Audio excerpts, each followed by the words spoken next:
Hello and welcome to AHA Team Training's video on TeamSTEPPS for the COVID-19 crisis. This video will feature the TeamSTEPPS tool SBAR. Before we begin, I want to introduce myself.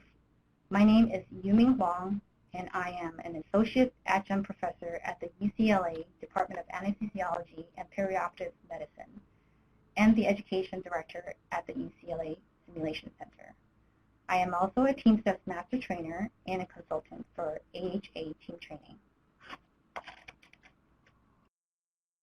In this video, we'll briefly review the TeamSTEPPS SBAR tool, followed by how it can be applied during this critical time in healthcare. First, let's get on the same page and have a shared mental model on what TeamSTEPPS is. TeamSTEPPS, which stands for Team, Strategies, and Tools to Enhance Performance and Patient Safety, is an evidence-based set of tools designed to help healthcare professionals improve patient safety and quality through effective communication and teamwork skills. More than ever, TeamSTEPPS is helpful to introduce, spread, or sustain within your team during the COVID-19 pandemic. And AHA Team Training is the leader in providing TeamSTEPPS education support to this field. The tool we are featuring, SBAR, falls under communication in the TeamSTEPPS curriculum. Communication is the lifeline of a well-functioning team and serves as a coordinating mechanism for teamwork. Effective communication skills are vital for patient safety and directly interplace with the three other components of the TeamSTEPPS framework, which include leading teams, mutual support, and situation monitoring. Communication is the mode by which the TeamSTEPPS tools and strategies are executed. According to the Joint Commission, poor communication was the root cause of 79% of sentinel events.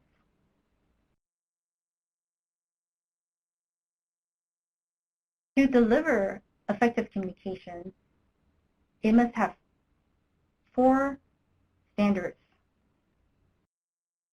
Communication that are effective must be complete, clear, brief, and timely.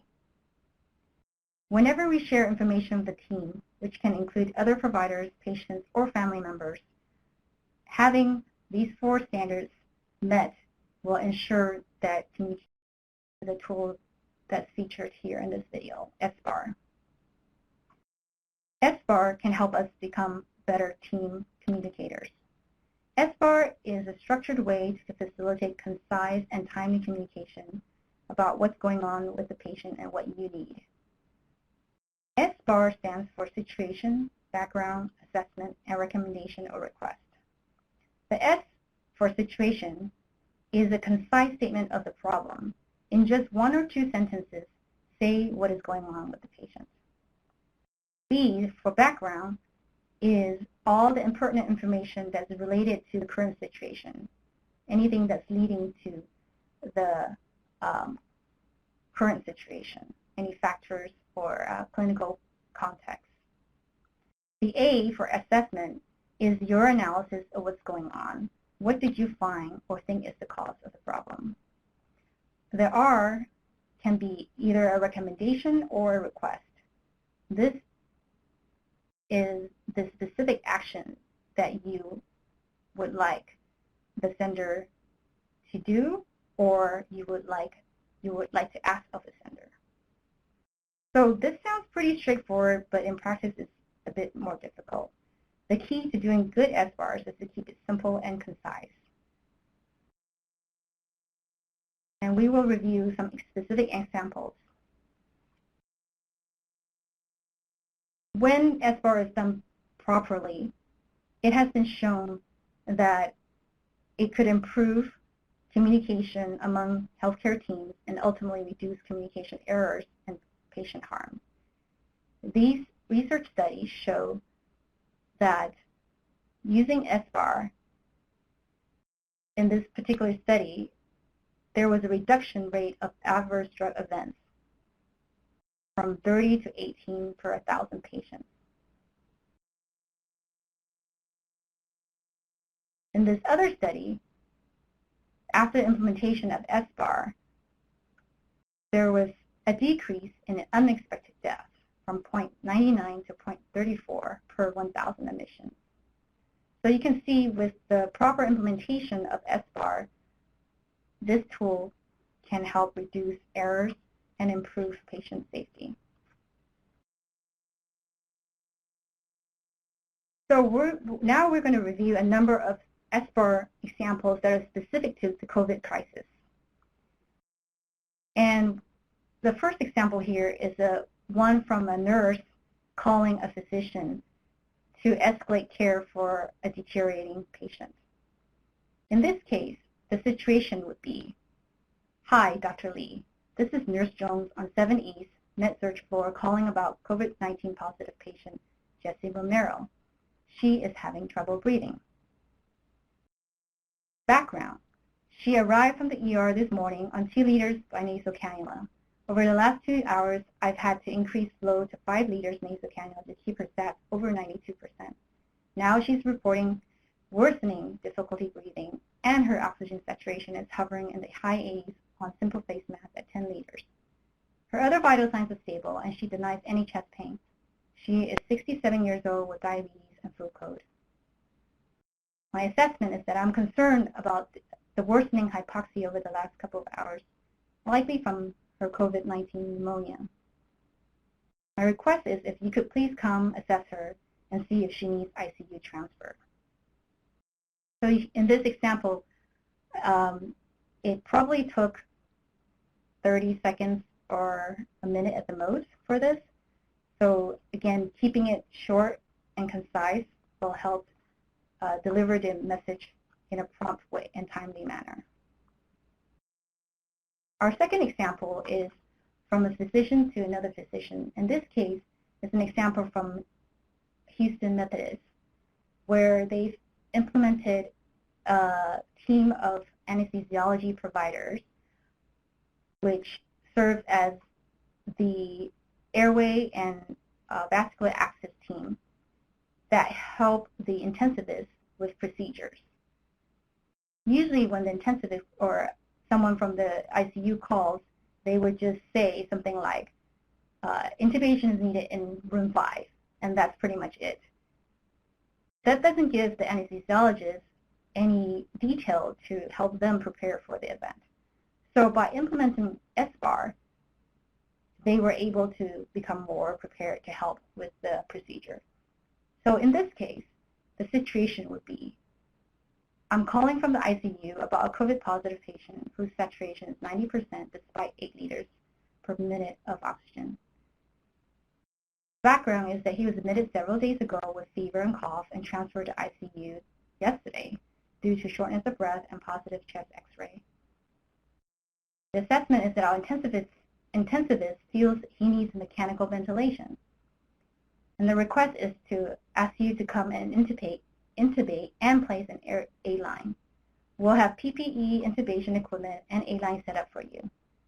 The respiratory therapy is here, and we ask you to bring your own N95 mask.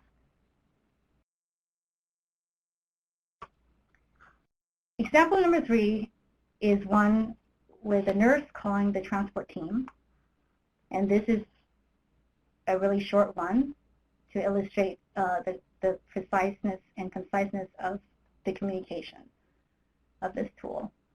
Situation: patient needs to be transferred to the floor from the ED. Background: patient was tested for COVID-19, but the result is pending. Assessment: patient is stable on oxygen nasal cannula 3 liters per minute. Recommendation: please use a clean linen to cover the patient and make sure the patient wears a regular face mask. Transporters should also wear a regular face mask during transport. Our example number 4 is one from the testing station to the command center. Situation: the patients with scheduled COVID testing called testing site and want to take public transportation. Background: patients meet the criteria for testing, but they do not drive or have access to their own car, and they need the testing done. Assessment: current policy do not recommend people who are positive, who may be positive for COVID, to use public transportation. Recommendation, we need to ask Command Center to work with us to provide alternate arrangements for testing, to enable necessary testing precautions, and to avoid unnecessary exposure via public transportation. So this could be either a verbal or an email SBAR. Our example number 5 is from the lab to the command center. At UCLA, we have an in-house lab that initially started off with about 50 tests that they could do each day. And over a quick period of time, we were able to ramp up to over 400 tests per day. But with this change, means that other process changes must happen, and so the communication needs to be sent out quickly and concisely. So an SBAR was used. In this case, the situation is on-site lab has increased capacity to perform more daily tests today. Background: currently some tests are ordered as send-out, since on-site tests were originally reserved only for sickest patients and highest priority healthcare providers. The assessment is that to maximize increased capacity of our on-site lab, we need to change orders in the system to be performed on-site rather than sent out. So our recommendation is to please authorize the provider to change the order test to on-site lab for quicker COVID test results. So as you can see from the 5 examples, we've illustrated that there's many areas and ways to use SBAR during the COVID pandemic. We use SBAR to illustrate or to report important changes to patient safety, status changes, care changes, such as vital signs or labs. And SBAR can be delivered in person or on via the phone. For example, hospitals can call regarding how to screen for potential patient transfers. It can be done via emails.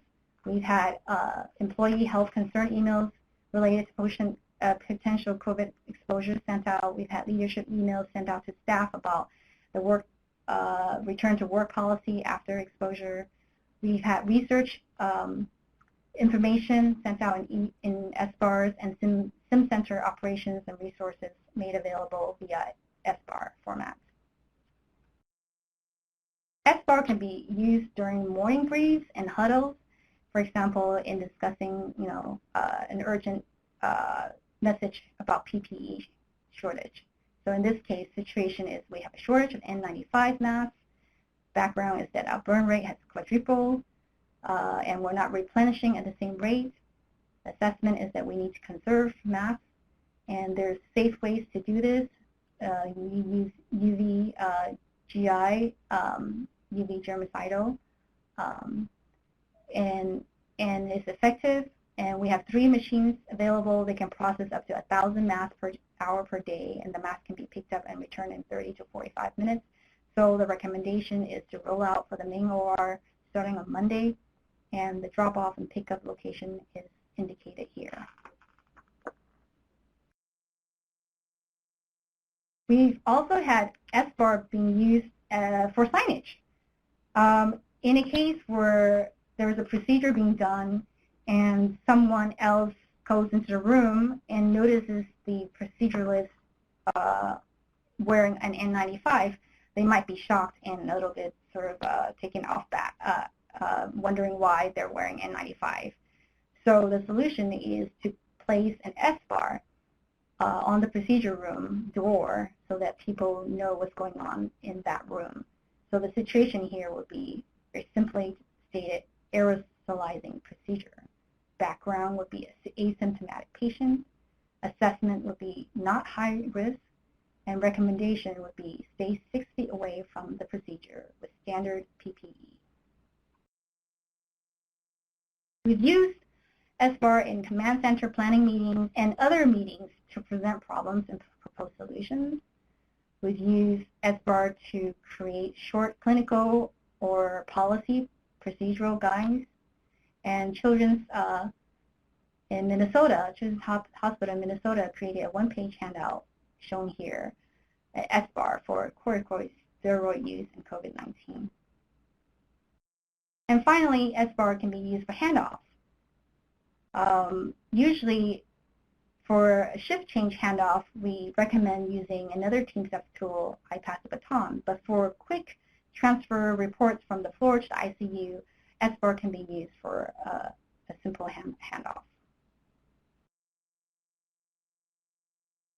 So hopefully we've given you some examples and some situations where you can use SBAR during COVID crisis. Some tips to implementing and teaching this tool to others is to remember to keep it short, simple, and succinct. We also encourage you to use I-SBAR, where the I is the introduction or the identity, where you state your name, your role, and your location, as well as the patient's name. So this gives the receiver an idea of who you are and who you're calling about. We recommend that you say the words itself, situation, background, assessment, and recommendation or request, just to reiterate that specific point you want to make. Some of our physicians actually also suggest that you start off with recommendation or request first. That's because they want to know right away why you're calling them. So in this case, it could be something like, Dr. Lee, I need you to come to the bedside because Mr. Jones is having difficulty breathing. And then pause and let the receiver ask for more questions. And we want to just remind everyone that communication is two ways. So that means if you're not getting the information you need, you should ask for an SBAR. So the onus does not lie only on the sender to use SBAR properly. The receiver can also help and provide mutual support by specifically asking the person to give them the situation. What's the situation? Give me a little background about this. What's your assessment? And what do you need from me? What's your recommendation? So hopefully those are tips that you can use in teaching or implementing SBAR at your institution. And as with any tools, the more you practice, the better you'll get. So we recommend that you practice on everyone, everywhere, in any situation. I'd like to acknowledge my friends, colleagues, and fellow TeamSTEPPS master trainers at UCLA Health, in Texas, and across the world in Norway. They have been very inspirational educators and are on the front lines doing heroic acts like many of our other healthcare providers, saving lives right at this time. So I want to thank them for that.